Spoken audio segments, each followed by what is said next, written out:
Hello, welcome everyone. Thank you so much for being here. We'll go ahead and get started. Thank you so much for joining us today. I know that the end of summer and the start of fall can be a really busy time. It can be a time that's very difficult to find the time to take a step back from what I'm sure feels like a very demanding and loud to-do list in order to take a step back and think about things from a bigger picture lens. But it's also why I think it matters more than ever to do that right now. And I think this is such a timely session to talk about how to lead when it feels like the sky is falling, because these transitional times of year is often when it feels like things are falling apart the most, and when new leadership skills, new leadership perspectives are the most needed. So I thank you for taking the time on behalf of both yourself and all the people whose you will impact, because you'll have a new leadership approach and style to bring to them. So for those of you who I have not had a chance to meet yet, my name is Allison Weiss, and I'm the Associate Director of Corporate and Executive Education at the Brown School of Professional Studies. The Brown School of Professional Studies mission and vision is to prepare you, our professional learners, with the resources, networks, and skills that you need to transform the way the world works for good. And that is a mission that always inspires me, because we have found, and research has found, and we'll talk about this more a little bit later on, that employee disengagement is quite high at about 70% of US workers reporting that they're disengaged at work. And disengagement leads to lower productivity, creativity, and innovation, but also lower mental and emotional health outcomes because we spend so much time at work. And research finds that managers have an outsized impact on that level of engagement and productivity. So that means that each of you, because you're here today and you're stepping up, has the ability to make an outsized positive impact to make the way the world work, like actually work for everyone, as opposed to only working for that small 30%. So thank you for being here. And I hope that inspires and excites you as much as it inspires and excites me. And so today, the focus of this webinar is on how to lead when it feels like the sky is falling, leading through massive change and disruption. And what we're going to talk about today is some different tips, tricks, and styles for approaching these types of conversations and these types of problems. And then we'll talk a little bit about some opportunities that the School of Professional Studies has for you to continue to build your skill set and learn more, if this is something that you would really like to be able to bring into your work lives. And so if you have a question at any point about anything that we're talking about, please don't hesitate to ask, and don't wait until the end. We love answering your questions. This is for you. Click on the bottom bar of Zoom, click on Q&A, and type and submit your questions there. So with that, I am so excited to introduce and hand things over to our two incredible faculty members who have joined us today. Both Stephanie and Brian are faculty in our Leader as Coach program and our Leadership and Performance Coaching certification program.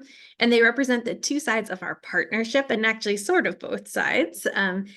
The Brown School of Professional Studies and Brown University has partnered with ACT Leadership, which is an incredible consulting company that focuses on coaching. And they are really the leaders in teaching coaching to professionals.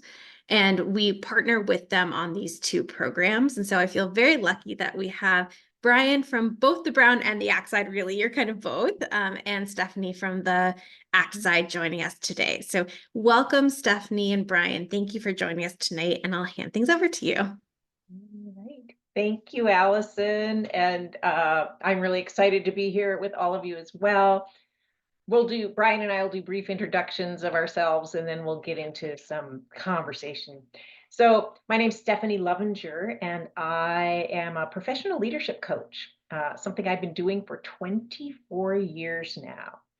And for about 17 of those years, I've been training and mentoring other folks who come into the profession of leadership coaching, helping them develop their skills, whether they want to be professionals like me or whether they want to just be better managers or leaders inside their organizations by having a particular type of conversation that helps foster growth, agency, and creative ideas in employees.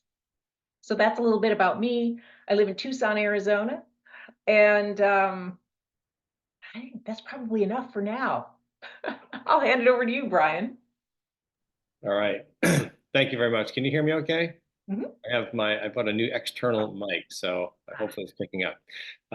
My name is Brian Klein, and I'm zooming in today from Providence, Rhode Island, where in the past 20 minutes, seemingly the sky is falling. It is just raining buckets and thundering outside. By way of background, I'm an emergency physician. I practice emergency medicine. I'm a professor here at Brown. I've been here for the last 24, going on 25 years. And over the past 5 years, most of my career has been in the education realm, involved in various program development, but a lot of it has been around career development, career advising, mentoring, and leadership development of trainees and physicians. And about 5 years ago, I got really serious about coaching. I had an experience with a leadership coach, and that really stimulated me to try to learn some of the skills that I thought I could bring to bear on the people that I was working with, and even in patient care in many different respects. So um, I went back and retrained to become a leadership and performance coach.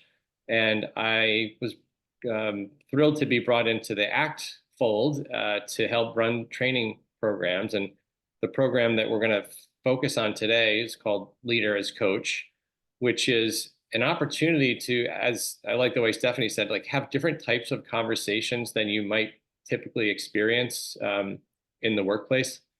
And I'll just say, like, a lot of leadership traditionally has been focused on knowledge and expertise, and I certainly in healthcare. I mean, the currency in which we trade in and which leaders develop their standing is often around, being an expert in a certain area. And what coach like leaders, they sort of flip around a little bit, and it's leading through curiosity as opposed to being the person who knows the answer. And so you'll see some examples of that today as we go through a demo. And then toward the end, Allison will come back and give some more logistics about how to enroll in the program. That's a little bit about me and a little bit about what you'll experience.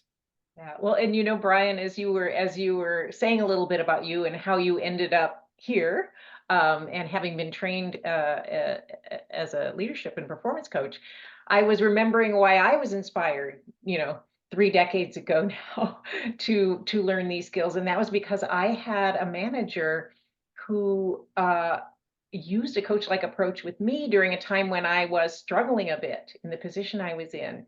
And talk about a time of change. I felt like the sky was falling because I'd landed a job that I felt I wasn't equipped for. And so I didn't need another person to tell me all the things I needed to do. I needed somebody to interact with me as a human being and help me understand what was going more with me on the inside so that I could shift my perspective and believe in myself a little bit more. Yeah, That's yeah, one of the things that happens during change is we can lose our footing. yeah. Yeah.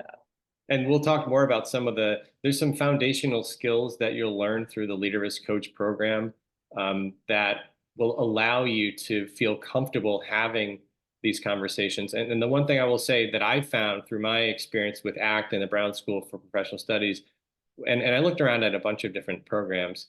This program, I think it stands out because it is so experiential and it's so practical. I mean, from the very start, you're working with the skills and working with your classmates and colleagues to practice them, and it allows you to feel that much more comfortable when you step back into your sort of real professional role back into the workplace and put these things into play. I just can't say enough about the sort of pragmatic approach. Good. Good. Yeah. So we're going to talk a little bit about what happens during times of change and how that might impact people, particularly employees in part of organizations. And I think Allison is going to put a question in the chat. So we'd like to hear some thoughts from you all about. Yes, I am still typing, but All as I type, I would love to ask it verbally, and I will type it, which is, what is the one word or phrase that you think of when you think of the word change?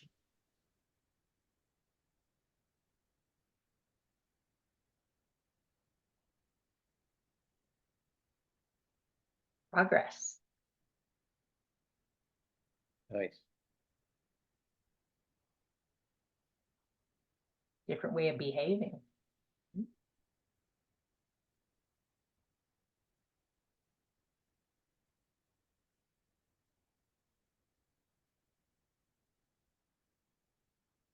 Excited, but also nervous. Yes, it can definitely be a combination of two things.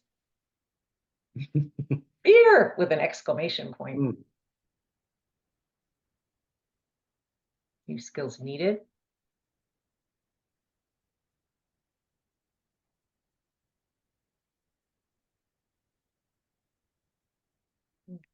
So lots of different thoughts coming up here. Yeah. When you see that, Brian, what comes up for you? Yeah, I'm definitely resonating with the nervousness and the fear. I'm thinking about, the new boss comes in and says, there's going to be some changes around here. And your first reaction is not usually, okay, great. It's usually, well, what does this mean for me? I think that's the one thing. I feel like that's the phrase that comes to mind most when I hear the word change. It's like that self, that little inner voice saying, okay, how is this going to affect me and my standing? And, Yeah. do I have what it takes to go through this change? Yeah. Yeah. Yeah. Because oftentimes changes are not by choice. Yeah. And I often find myself saying, oh, I really liked it the way it was. I was comfortable. I know what I'm doing. I know what I'm responsible for. And then all of a sudden, they upset your apple cart. And I will say, many of us choose change on purpose too. So there are the changes that we choose for ourselves. And with that, usually comes a new environment, a new landscape, new skills, like some folks have put in here, or a need to be open-minded. And all of those can be a little tough too under stress when we're trying to navigate something new. Yeah. Many times when change initiatives come about, as they're being presented, it very rarely can someone give you real clarity on like what does the other side look like? How is this change going to, what's the outcome? And it's like that lack of certainty coupled with the lack of control that you might have over the change that I think make change such a kind of volatile entity in the workplace. Yeah. And the impact that can have on a lot of people in the workplace, if we're not paying attention, especially, is that it can trigger what we might call a reactive response, which is uh,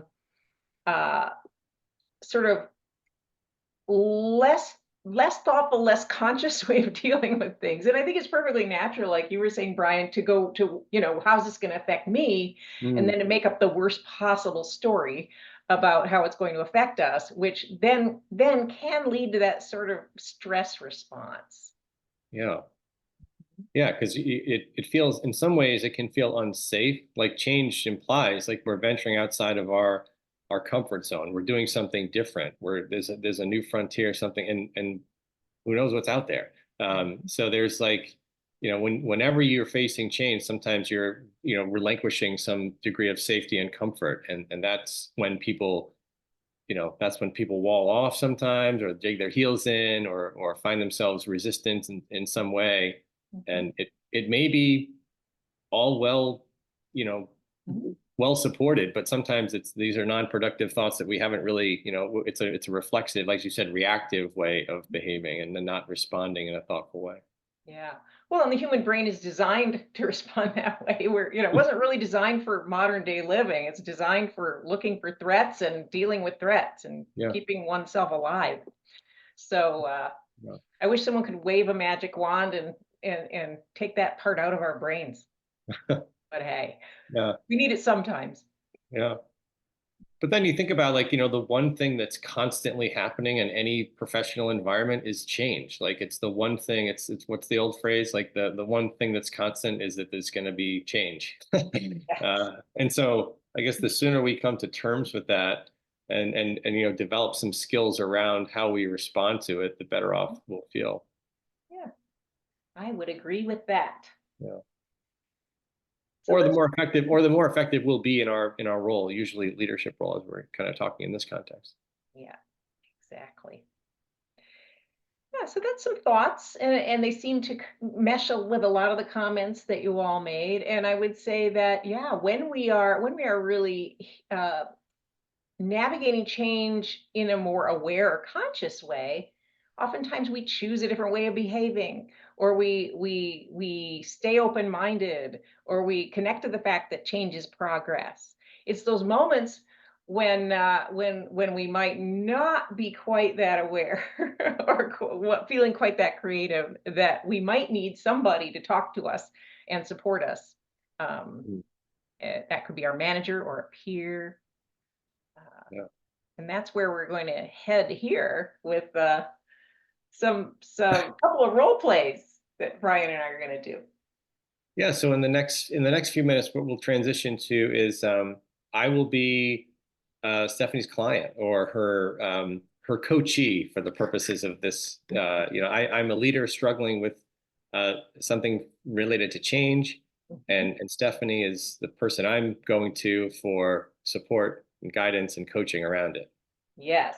And in the first part of the conversation, I'm going to take more of a mentoring approach, which is more typically how somebody will interact with us when we come to them with a situation or a problem. And then we'll pause, and then I'll let you all know I'm going to switch into more coach-like approach, so you can see the difference. And in that pause moment, Allison is going to put up a poll and ask you some questions, and we'll ask you to respond to those. Then we'll do it again after the second part. All right. So, hey, Brian.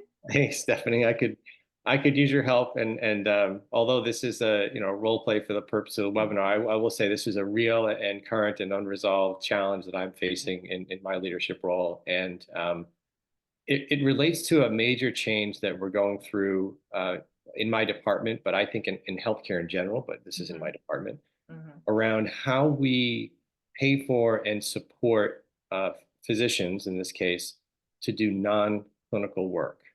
And just by way of brief background, I work with a lot of people that came to Brown to teach or to do research or to participate in quality improvement activities or things like that, and that's their passion. And what we're finding now, just because of the financial market and just the way healthcare is, the emphasis is really on taking care of patients, and so the clinical obligations become outsized compared to what people find joy and passion in, and the money sort of flows in the direction towards clinical work. Oh. And so what's been happening is, for me in my leadership role, like, we've been saying to people that, sorry, we can't support you to do the kind of work that we either brought you here to do or that you want to do, in terms of, let's just use medical student teaching as an example. You want to spend a significant amount of time doing that, and we just can't support it financially. The money isn't there. So in order to it's almost like that they have to work seeing, and there's nothing wrong with seeing patients, but I would say that the clinical environment is pretty overwhelming, and some people find it hard to find full satisfaction regarding just clinical care, given how stressful and overwhelming it can be. Yeah, that kind of a change can be really challenging. I can remember a time, I worked in a different industry before I was a coach, but I can remember a time when a couple times in organizations where a large group of us were told, your job description is changing.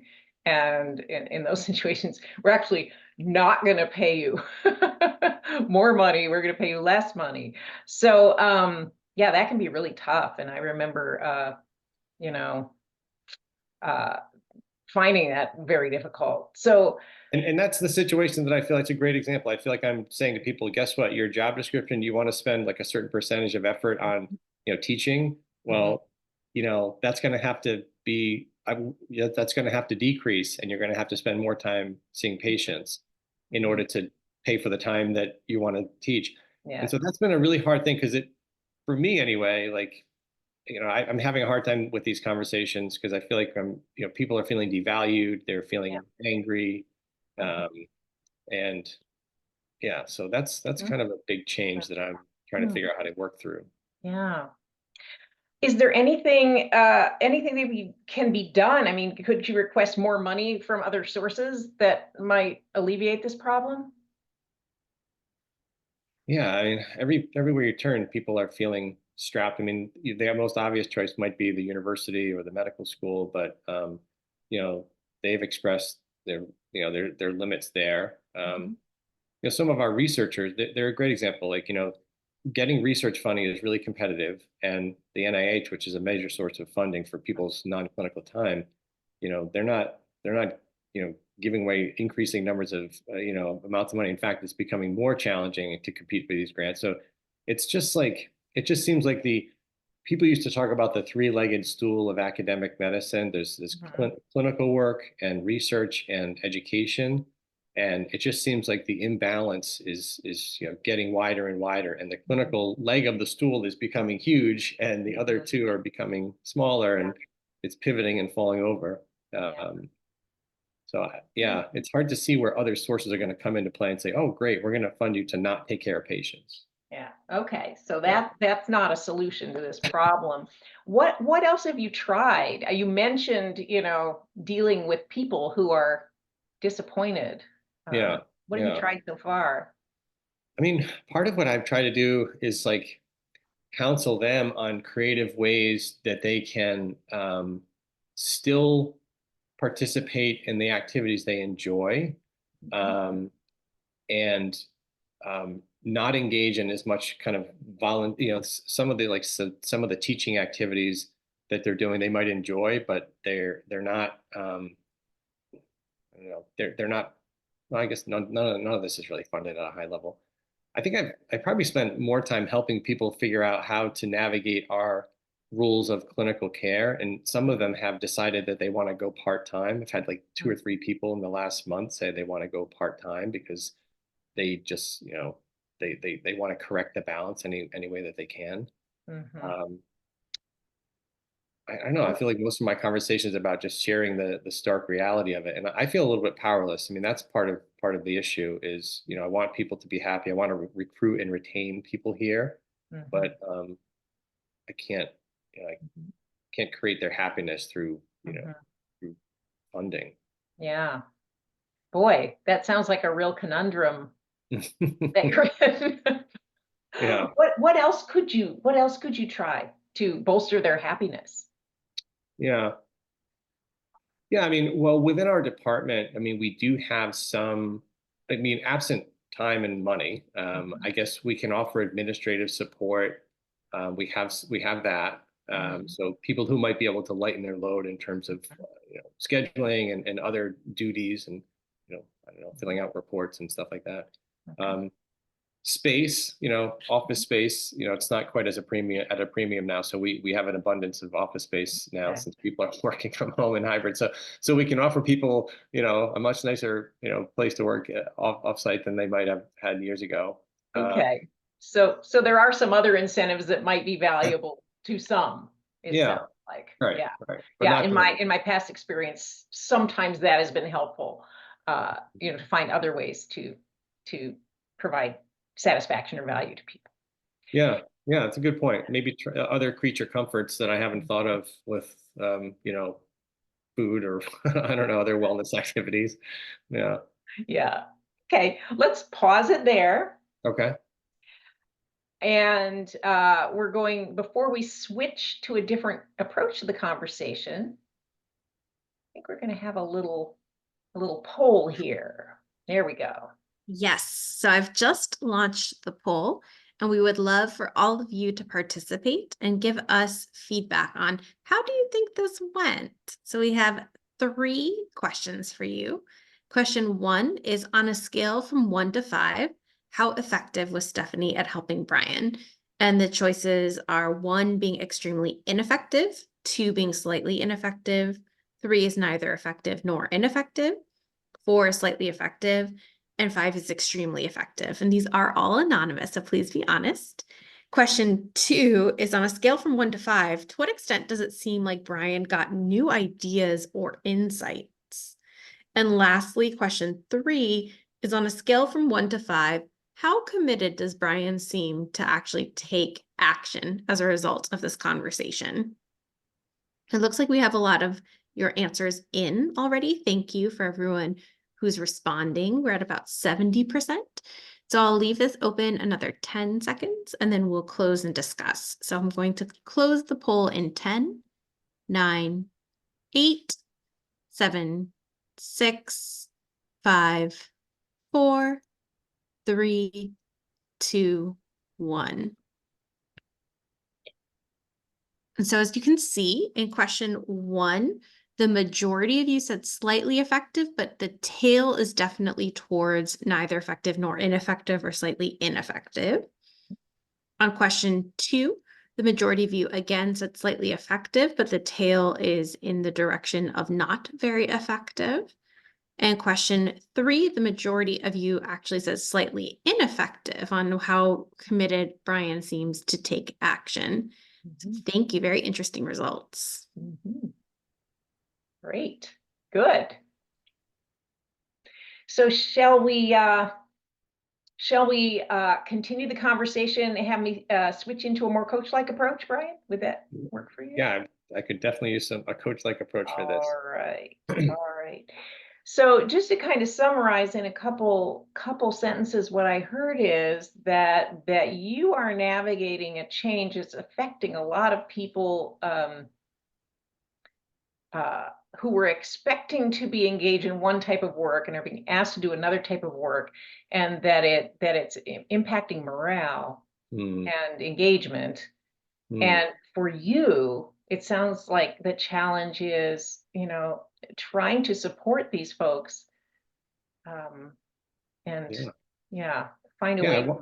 So if you could tell me a little bit more about what you I want to support these people, my colleagues. I want to, part of my job is to help develop people as educators and help grow their careers.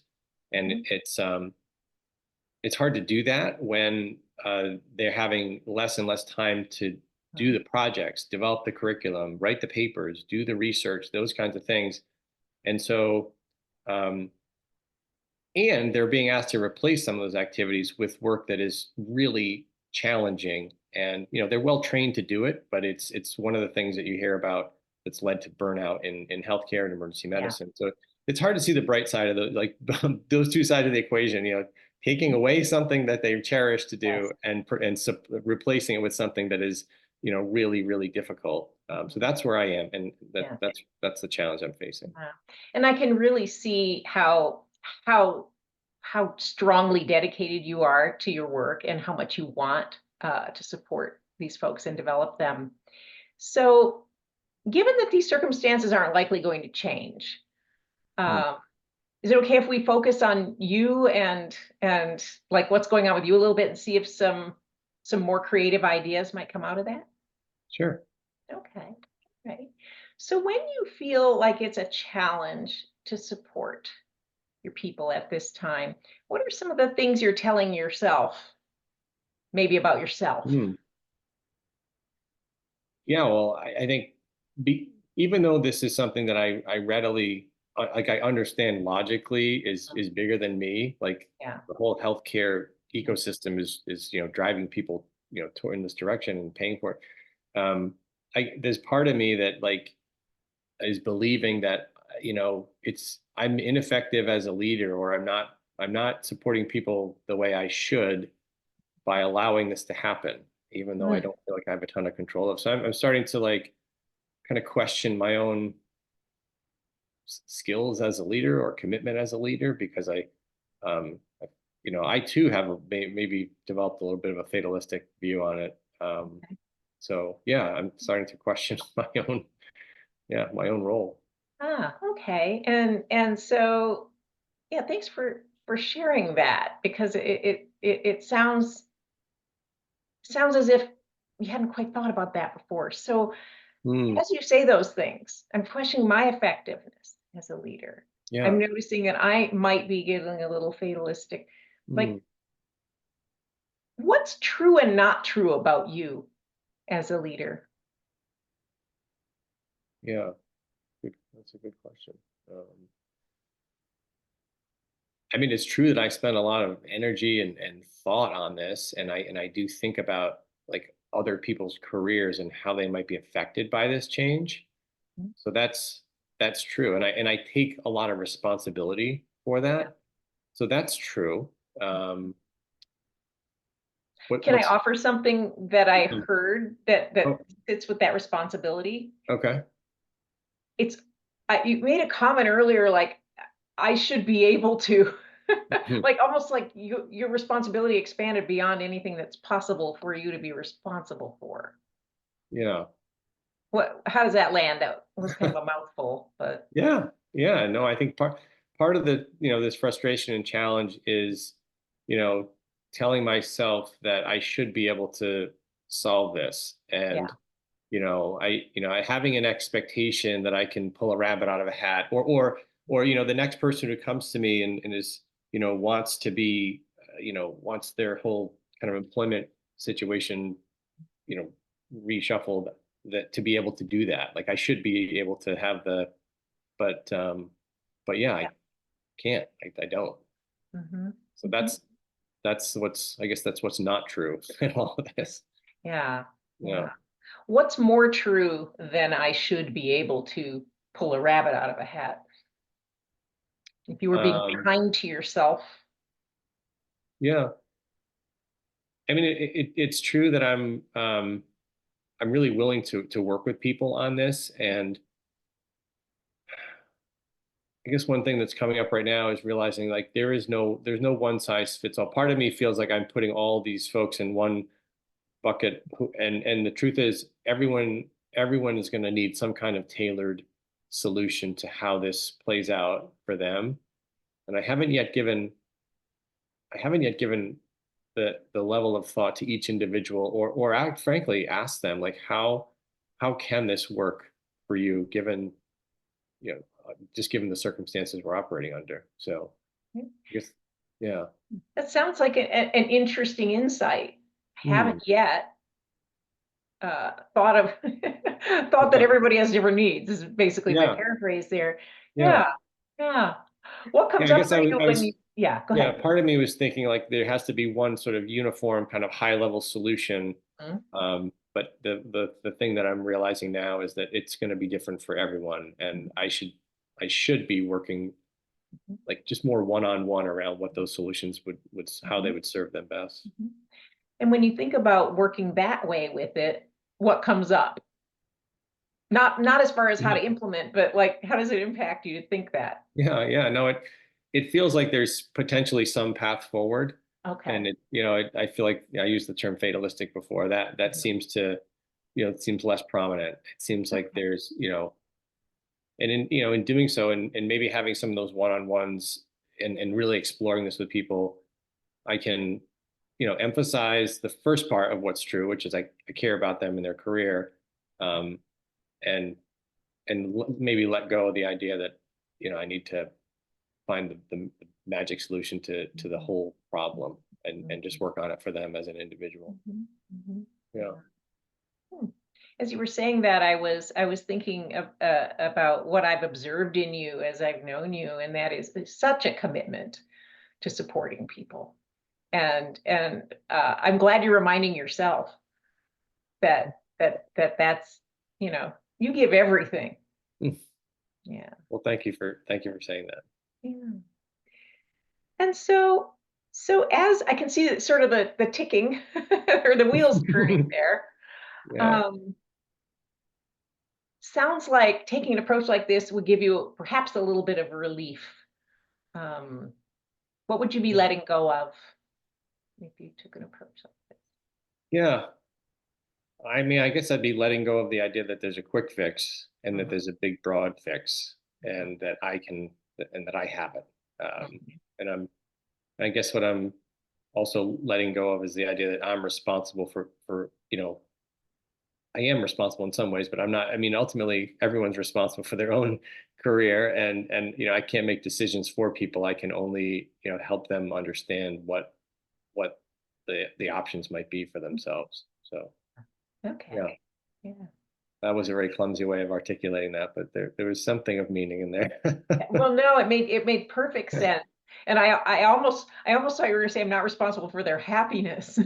But you said for their career choices. Anyway, one's related to the other.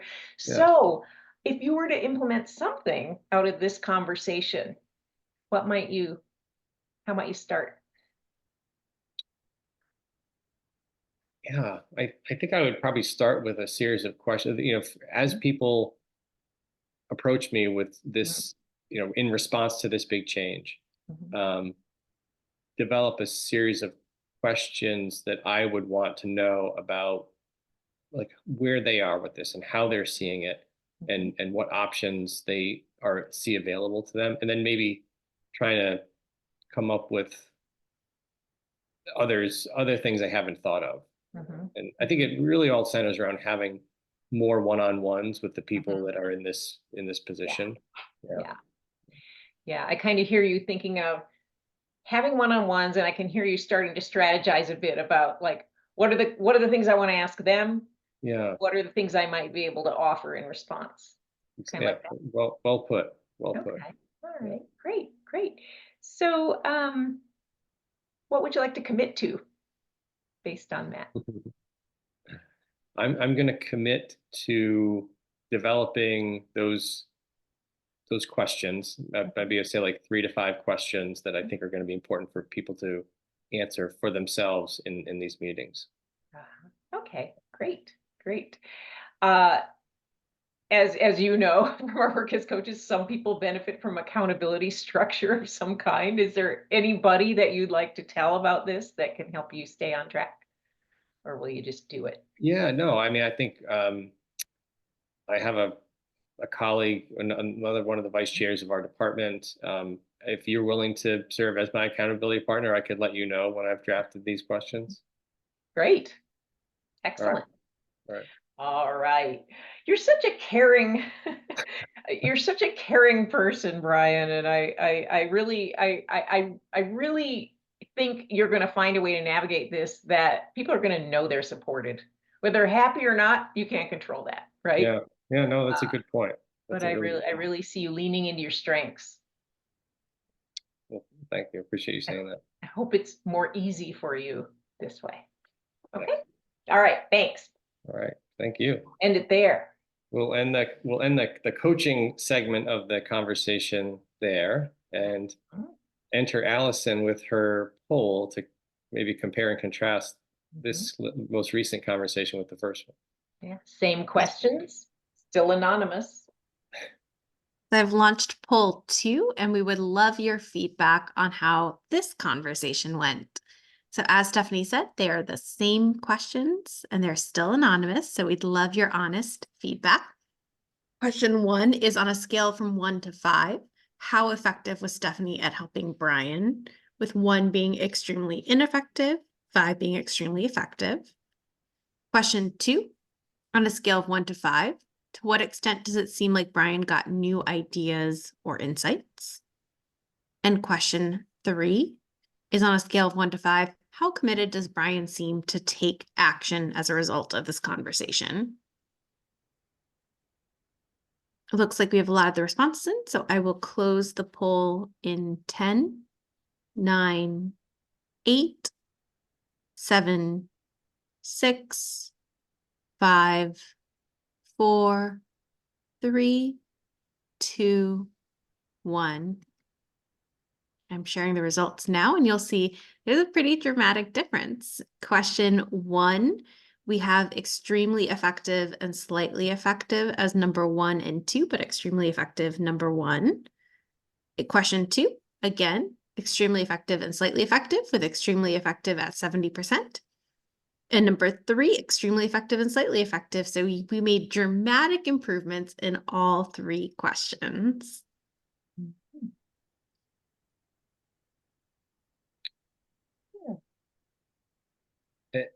Oh, go ahead, Brian. What were you going to say? No, I didn't know if Allison had another, if there was a question for the chat around what people noticed as a difference between the two, but maybe we didn't set Yeah. that up. Yeah. Yeah, I would love for everyone who participated in the poll or who were just here, even if you didn't have a chance to participate in the poll, to put into the chat just like a quick 1 to 2 word response of why do you think it was the second more coach-like approach was so much more effective? What did you notice?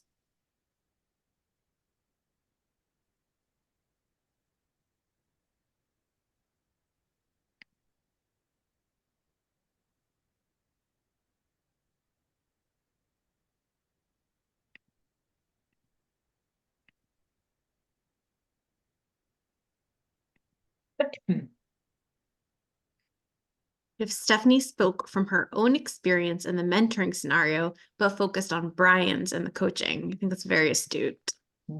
Yep. Focus more on Brian's feelings and his ideas versus your own suggestions. Brian was more engaged in the conversation. Yes.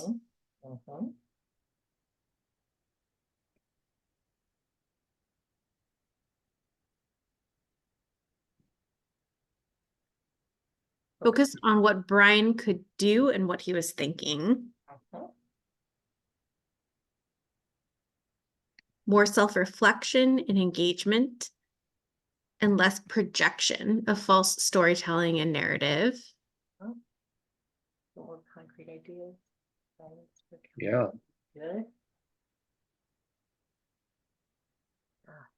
Something that always really strikes me when I watch these demos, and I have had the privilege of getting to see you in action a few times, is that it's the same time length, because that is something that I often hear as a concern for people when they are first thinking about changing their approach to guiding people through change or leading teams, is that they worry that it will take too much time, that they're busy, they're barely managing to fit in this conversation as it is. They don't have time to, lead someone to their own conclusion. But what I love about these demos is that we have a timer on in the background, and you all don't see it because we send it through private chat, but I'm sending them 2-minute reminders and 1-minute reminders. And so it's the exact same length of time with dramatically different results. Yeah, that's such a great point, Allison, because it often feels like it takes longer for me, even between coaching and mentoring, when I'm listening more. And perhaps worrying about whether the person's going to get any value when I don't give them answers. Mm-hmm. I just wanted to highlight 1 or 2 things. First off, Stephanie is a master coach, and just the level of fluency that she demonstrates and does demonstrate when she does the programs and as a trainer is truly amazing. But some of the skills you may not appreciate it right now because we haven't really broken it down, but there were skills that she was using and that you will learn too, and to practice. So obviously she's listening deeply. She's asking powerful questions that allow me to have insights. She's holding me accountable with some accountability tools. And when we talk about having different kinds of conversations, the first one is something you could imagine having in any work setting, but things like, what are you telling yourself and what are you believing in and what are you going to let go of? When's the last time you had those kinds of, conversations in your professional context? And yet those are the things that are kind of leader as coach, sort of that's kind of the target zone that gets people more activated and engaged and empowered. So just a little bit of a shout out to some of the skills and just a different approach and how it can have a different impact. So thank you, Stephanie, for that. Yes. Oh, thank you for being such a lovely person to work with, Brian. And Yeah, I'll also say that in the first, you might have noticed I was either offering my own ideas or asking Brian what he's already tried, which is somewhere we go when we're focusing on solving a problem. What have you tried? Collecting information. What else could you try? One of the things to remember is that it's hard to think of creative ideas from the same mindset where you're feeling stressed or out of ideas. So in the second round, we didn't go back to the past. I didn't make suggestions. We started to look at how Brian was thinking. And as he examined what he was thinking, he was able to shift his mindset in order to have a creative idea or two. And I'll just one more thing. I mean, the fundamental difference, which a lot of them people who chimed in on the chat notice, is just where Stephanie's attention was focused. On the first, it was like we're both focused on the problem. We're both staring at the problem on the floor and saying, how can we jump on that and solve that? But in the second conversation, she's focused on my perspective, like how am I seeing the problem? And I think that's the key difference in where's her attention being focused in the questions she's asking and the things that she's curious about.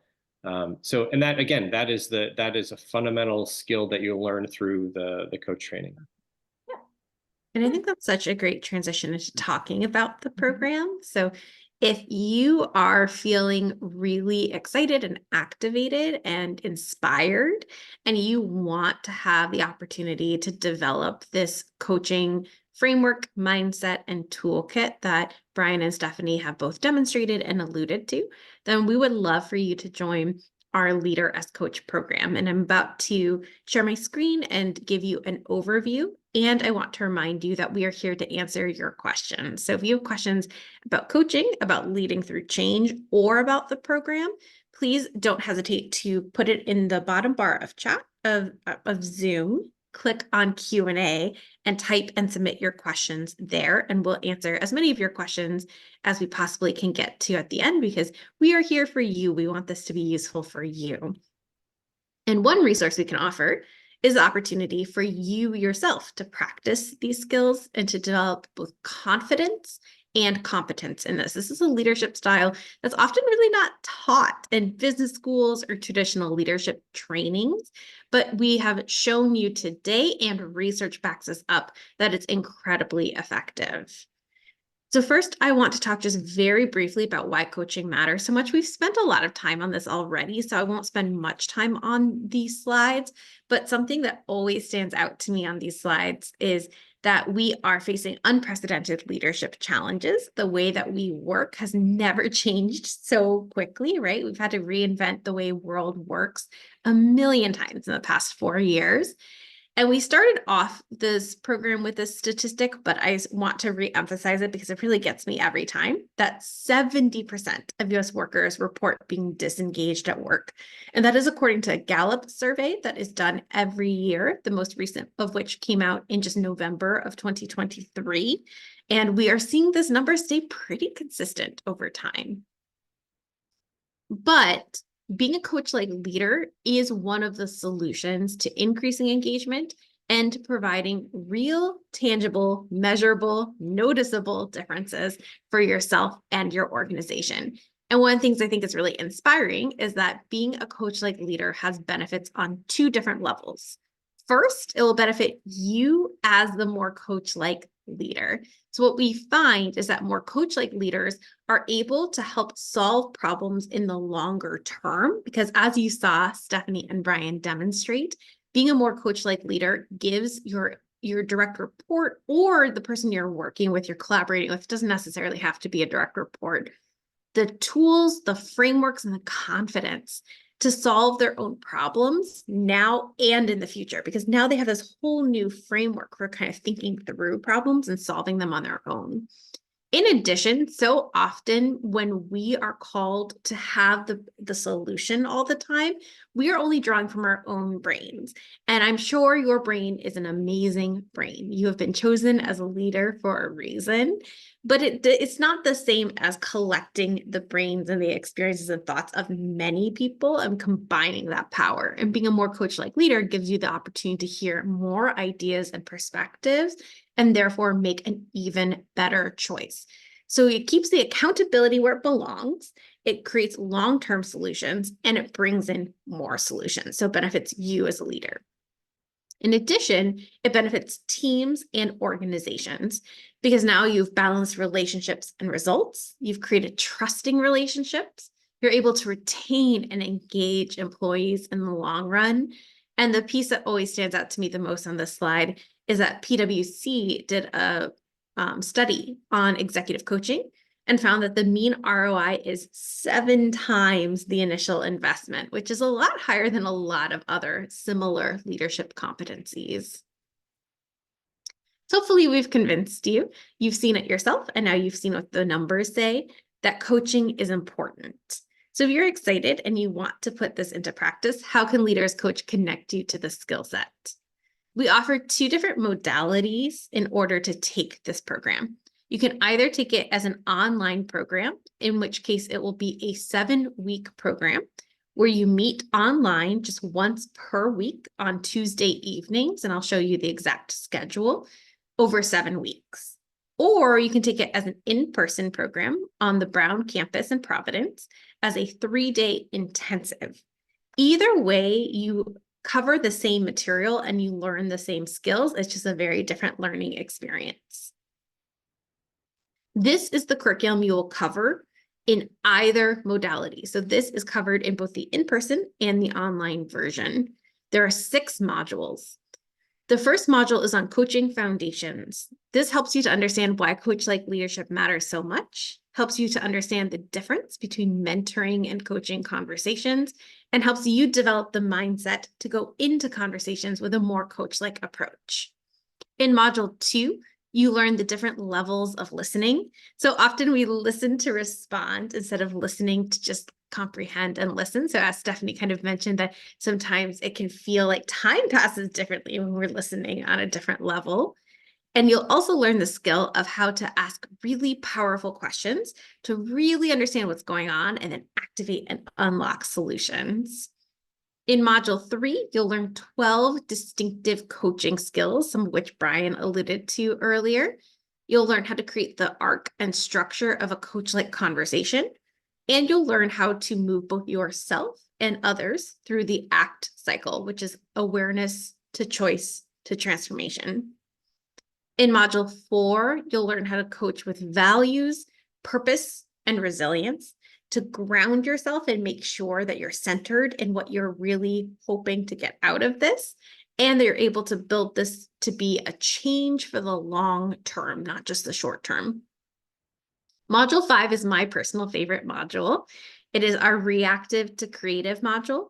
And this module looks at how, because so many of us are overworked and work is moving so quickly, we're in this constant fight or flight mode where we see every new item on our to-do list as almost an existential threat. And as a result, we are looking to cross things off the list quickly and efficiently rather than creatively and innovatively. And that means that we're prioritizing short-term solutions over long-term ones. And sometimes that's fine, but sometimes that's a huge missed opportunity. And so reactive to creative gives us the skill set to both recognize when we and or others are operating from this fight or flight mode where we're thinking operationally and just, how can I get this done as opposed to creatively and strategically. And then it also gives us a skill set to get ourselves and others out of that mode so that we're able to create the best solutions, not just the most available ones. And then lastly, you'll learn how to sustain, apply, and integrate what you've learned into every aspect of your leadership style. One of my favorite personal testimonies to this program is I took this program 2 years ago. I've got to enroll as a student, and my direct report took the program about a year later. And he was about halfway through the program when he turns to me and he goes, "Oh my gosh, Allison, I recognize so much of what we're learning because you use this on me every day." So I can definitely say firsthand that from my experience, you really build muscle memory, true, real muscle memory throughout this program that then lasts for the rest of your career because you are practicing so much. So something that's really unique, and I think Brian alluded to it, is that there's very little lecture, very little being spoken at. And pretty quickly, whether you're online or in person, you're being put into small groups or pairs, and you are practicing, practicing, practicing. And so it really does get kind of like built into your DNA and allows you to access this whole new leadership skill as a leader. If you choose to join us online, our next program starts on September 17th and goes to October 29th. It is a 7-week program where you meet every Tuesday from 5 to 7 p.m. Eastern time. So it's 7 evenings of commitment. If you choose to join us in person, that will start October 16th through 18th. And we'll be here on the Providence campus, and it is an intensive. So you'll be with us from 8:30 a.m. to 4 o'clock p.m. And Brian is one of our faculty members for the in-person program. So you could learn directly from him. Either way, we promise you the same outcomes. You will develop multidimensional leadership skills. You'll build your capacity to engage in more meaningful interactions and relationships. You'll learn to empower your team, motivate them, and guide them to reach their full potential while still achieving results in your organization. You'll learn to navigate through uncertainty and complexity with more ease and clarity, just like we did together today. So we hope you choose to join us. We do still have spots open in both of these cohorts, but they are filling quickly, and we fill them on a first come, first serve basis. Our registration deadlines are September 3rd for the online program and October 16th for the in-person program. And you can enroll at this link, which we will email out to you as well. And lastly, I would love to give you the tip. I've heard a lot of feedback that this has been helpful for a lot of people, that oftentimes your employer may have tuition funding that this will qualify for.